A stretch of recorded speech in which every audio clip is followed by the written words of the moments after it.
ఒక చిన్న స్టోరీ చెప్తాను. పాలు చాలా ఖరీదు తక్కువ. కానీ మంచి పాలు విరిగిపోయినప్పుడు అది పన్నీర్ చేసుకుంటే చాలా ఖరీదెక్కువ.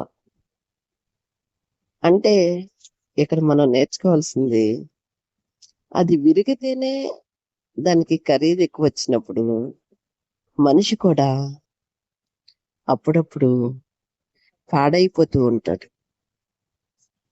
అలా అని ఖరీదు కట్టలేం కదా!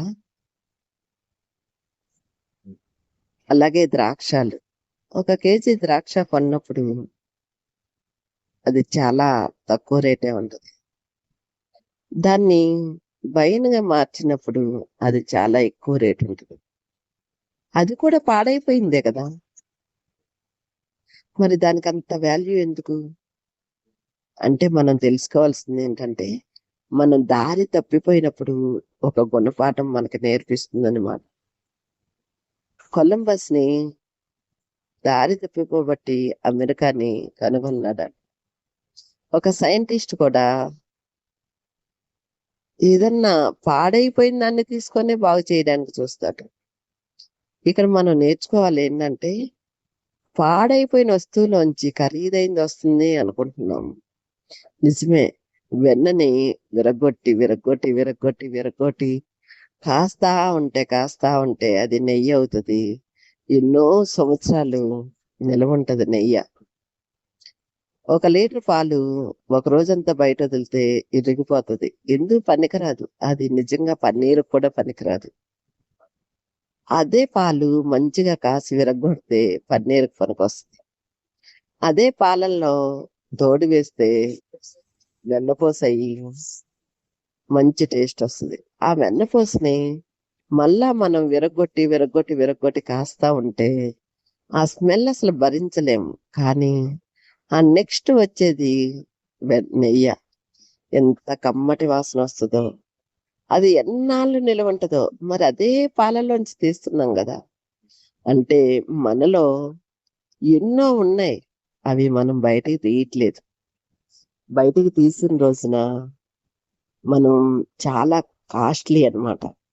దేవుడు మనల్ని పుట్టించేటప్పుడే చాలా కాస్ట్‌లీగా పుట్టించారు. మనమే చిన్న చూపు చూసుకుంటున్నాం ప్రతి విషయాన్ని. మనలో ఉన్న శక్తిని మనం గుర్తించలేకపోతున్నాం. మనలో ఉన్న మంచిని మనం గుర్తించలేకపోతున్నాం. ఒక వస్తువు పాడైపోతే దాని నుంచి ఎన్నో నేర్చుకోవచ్చు. ఒక వైన్ తాగే వాళ్ళని చూడండి ఎంత ఖరీదు పెట్టి తాగుతాడో. తన హెల్త్ అంతా పాడైపోతుందని తనకు తెలుసు. అయినా సరే తాగుతాడు. ఎందుకంటే అది దానికి బానిస అయిపోతున్నాడు. అంటే ఇక్కడ మనం నేర్చుకోవాల్సింది ఏంటంటే, ఒక చెడుకి బానిస అవ్వటం చాలా ఈజీ. కానీ ఒకవేళ చిన్న పొరపాటు చేసాము అంటే, దాన్ని సరిదిద్దుకోవటం ఫస్టే సరిదిద్దుకోవాలి. సరిదిద్దుకుండే అలవాటు చేసుకోవాలి. తెలియకుండా ఎన్నో పొరపాట్లు చేస్తాం. ఎందరికో మాటిచ్చేస్తాం. అది వద్దు అనుకుంటూనే అవసరమైనప్పుడు ఆ చిన్న చిన్న పొరపాట్లు చేసేస్తూ ఉంటాం. అప్పుడు మనం ఏం చేయాలంటే ప్రతి ఒక్కరిని ప్రతి ఒక్కరి దగ్గర నుంచి ఒక గుణపాఠం నేర్చుకుంటూ ఉంటాం. ఒకరొచ్చి అప్పడిగారనుకో, మన మంచితనం మీద మనం ఆ అప్పిచ్చేస్తాం. ఇప్పుడు ఆళ్ళు ఆ తీసుకున్నప్పుడు ఎంత వినయ భయభక్తులతో ఉంటారో కదా! మరి ఇచ్చేటప్పుడు ఎందుకని ఉండరు? కనీసం సమాధానం కూడా చెప్పరు. ఎందుకంటే ఆళ్ళ అవసరం తీరిపోయింది. వాళ్ళివ్వడానికి వాళ్ళ చేతిలో లేదు. కనీసం మాటైనా చెప్పాలి గదా! ఇప్పుడు కాదమ్మా ఇంకోసారి ఇస్తామని. అలా చెప్పరు. ఇక్కడ అప్పిచ్చిన వాడు ఇదిలో ఉంటాడు. అప్పు తీసుకున్నవాడు జలసారాయుడిలాగా ఇంట్లో ఉంటాడు. ఇది పెద్దలందరూ చెప్పేదే. కానీ అలా ఆయన అప్పిస్తూ ఉంటారు. ఎందుకో తెలుసా? వాళ్ళెటువంటి వారైతే మనకెందుకు? మనం ఎలాంటి వారమే. ఎవరైనా సహాయం అడిగినప్పుడు మన చేతిలో ఉంటే సహాయం చేయాలనే మనసు మనకి ఉంటది. ఆ మనసు మన దగ్గర ఎప్పుడు పదిలంగా ఉండాలి. ఎదుటి వాళ్ళు మోసం చేశారనో, ఇబ్బంది పెట్టారోననో మనం ఇబ్బంది పెట్టకూడదు. మనం మోసం చేయకూడదు. మనం ఎప్పుడు ఇతరులు మోసం చేసేవారిగా కాకుండా, ఇతరులు ఇబ్బంది పెట్టేవారుగా కాకుండా మనం మంచిగా ఉండాలి.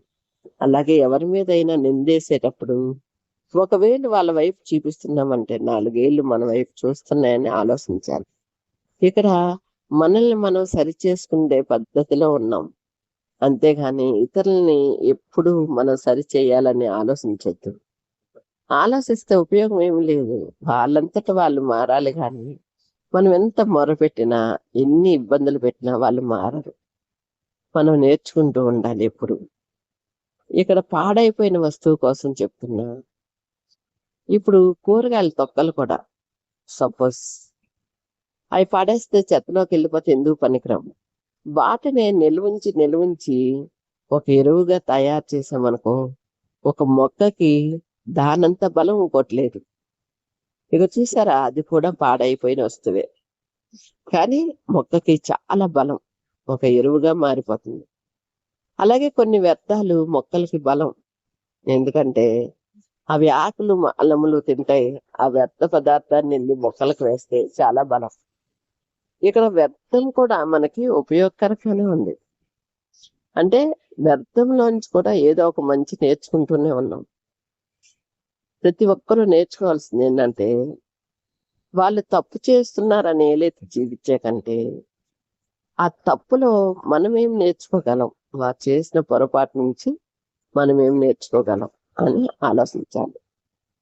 చాలా మంది తెలియని విషయం ఏంటంటే, ఒక్కొక్కరు ఒక్కోలా ఉంటారు. తప్పు చేస్తూ ఉంటారు, పొరపాటు చేస్తూ ఉంటారు, కానీ ఒప్పుకోరు. ఒప్పుకునే అలవాటు చాలా గొప్ప విషయం. ఒక తప్పుని ఒప్పుకోవాలంటే చాలా కష్టమైన పని. అయినా సరే ఒప్పుకోవాలి. నిజంగా ఆత్మహత్య చేసుకునే వాళ్ళని చూడండి. ఆత్మహత్య చేసుకోవాలంటే చాలా ధైర్యవంతులై ఉండాలి. ఆవేశంలో చేసుకునేది కాదు కానీ ఆత్మహత్య చేసుకోవటానికి ధైర్యం కావాలి. ఆ ధైర్యం ప్రతి మనిషికి ఉండదు.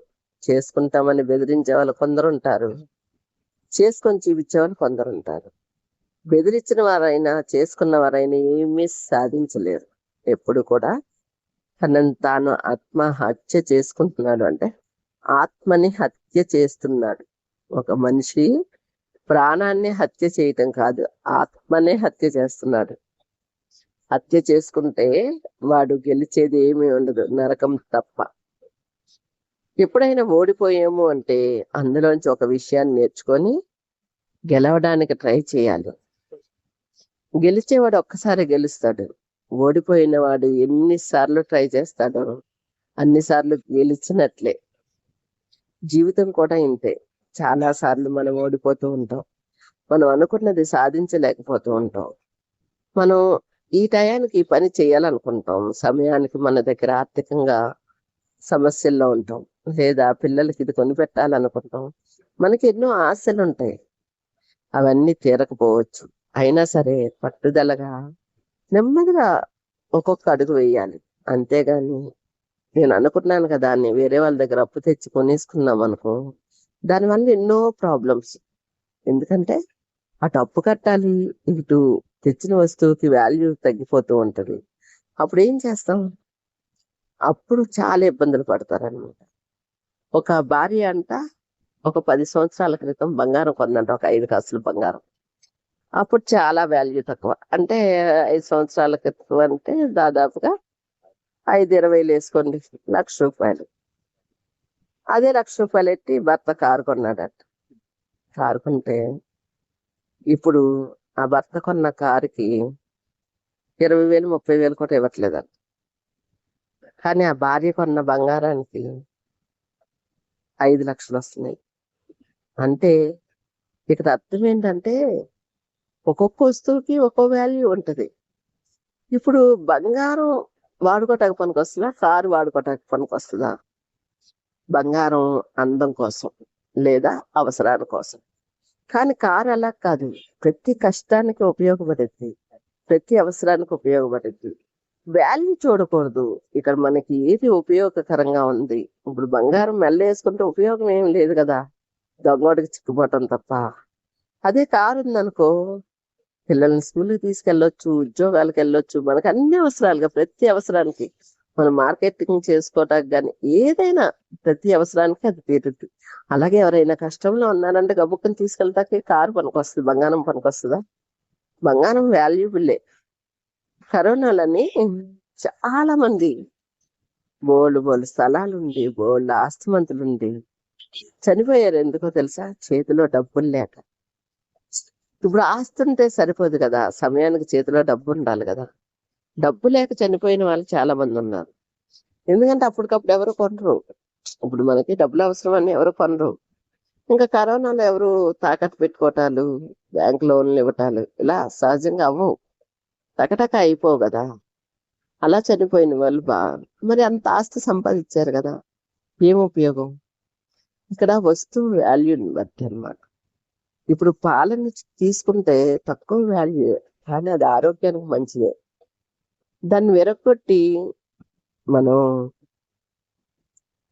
చేసినా కూడా అది ఆరోగ్యమే. కాకపోతే దాని వాల్యూ దానికి ఉంటుంది, దీని వాల్యూ దీనికి ఉంటుంది. పన్నీరు కొన్నిటికి పనికొస్తుంది, పాలు అన్నిటికి పనికొస్తుంది. పాలు చిన్నపిల్లల నుంచి పెద్దవాళ్ళ దాకా ఉపయోగకరంగా ఉంటాయి, కానీ పన్నీర్ ఉపయోగకరంగా ఉండదు కదా. కొందరు తినకూడదు ఉంటుంది, కొందరు తినొచ్చు. అలా అనారోగ్యాలు ఉన్న వాళ్ళకి కొందరికి పెట్టరు అది. ఎందుకంటే కొన్నిటికి అది ఉపయోగపడదు. అదే వెన్న ఉందనుకో అందరికి ఉపయోగపడుతుంది. అదే పాలు చిలికితే మజ్జిగ చేస్తే మజ్జిగ అందరికి ఉపయోగపడుతుంది, వెన్న అందరికి ఉపయోగపడుతుంది. మళ్ళీ నెయ్యి ఉపయోగపడదు, నెయ్యి కొందరికి ఉపయోగపడుతుంది. కొందరికి ఎందుకు ఉపయోగపడదు అంటే కొన్ని హెల్త్ ప్రాబ్లమ్స్ ఉన్న వాళ్ళకి నెయ్యి పడదు అనమాట. ఇలా మనం నేర్చుకుంటే ఒకే పాలలోంచి వస్తుంది కదా. ఇన్ని ఎందుకు వేరియేషన్స్ అంటే ఆ వేరియేషన్ ఉండబట్టే కదా దానికి అంత వాల్యూ పెరుగుతుంది. మనం తీసే కొలుదు మనిషిలోని చాలా వేరియేషన్స్ వస్తాయి. అవన్నీ వాల్యూ పెంచడానికి అనమాట. మన వాల్యూ పెరుగుతూ ఉంటది. మనం ఎక్కడ ఉంటే ఆ వాల్యూ పెరుగుతుందో, మనం ఎక్కడ నివసిస్తే వాల్యూ పెరుగుతుందో చూసుకోవాలి. ఇక నివసిస్తాం అంటే మనుషుల్లో నివసిస్తాం కాదు, దేవుళ్ళలో. మనం ఏ సన్నిధికి వెళ్తే మన మనసు ప్రశాంతంగా ఉందో, మనం ఏ సన్నిధిలో కూర్చుంటే మనకి హ్యాపీనెస్ ఉందో, అలాగే మనం ఎక్కడ కూర్చొని ప్రార్థిస్తుంటే మన మనసు ప్రశాంతంగా ఉందో అక్కడికి వెళ్ళాలి. మనకి ఇంపైన మాటలు అంటే కొందరు ఆశీర్వాదాలు ఇస్తే చాలా ఇష్టంగా తీసుకుంటారు, చాలా సంతోషంగా ఉంటారు. కాదు కాదు, నొచ్చుకునే మాటలు కూడా మనకు మంచిదే. ఎందుకంటే మనల్ని పరీక్షిస్తున్నాయి అన్నమాట ఆ మాటలు. ఇప్పుడు ఎవరైనా మనల్ని ప్రశ్నిస్తుంటే మన దగ్గర సమాధానం ఉండాలి. సమాధానం లేని క్వశ్చన్కి మనం సమాధానం చెప్పగలమా? చెప్పలేం కదా. అలాగే విమర్శకి మనం సమాధానం చెప్పలేం. ఎందుకో తెలుసా? విమర్శ మన హృదయాన్ని పదిలిపరుస్తుంది అనమాట. ఎలా అంటే రాటు తేలుస్తా ఉంటది. ఆ విమర్శలోంచి మనం తీసుకునేది చాలా ఘనంగా ఉంటది, నునుపు తేలుస్తుంది అనమాట. ఇప్పుడు మనకి విమర్శిస్తున్నారంటే మనలో ఏదో లోపం ఉన్నట్టే కదా. దేవుని మాటలు అనేక సార్లు విమర్శించబడ్డాయి. ఆ విమర్శలు మనకి చాలా ఉపయోగకరంగా ఉంటాయి. అందుకనే ప్రతి విషయాన్ని ఒక్క కోణంలోంచి చూడకండి, అనేక కోణాల్లో చూస్తే అది ప్రతి విషయం అర్థమవుతుంది. ఒక్కొక్క పాస్టర్ గారు ఒక్కొక్కలా చెప్తారు, ఒక్కొక్క వాక్యాన్ని ఎవరు చెప్పినా బాగుంటది, కానీ ఒక్కొక్కరికి ఒక్కొక్క తేడా ఉంటది. ఎందుకంటే దేవుడు ఒక్కొక్కరిలో ఒక్కొక్కలా మాట్లాడిస్తారు.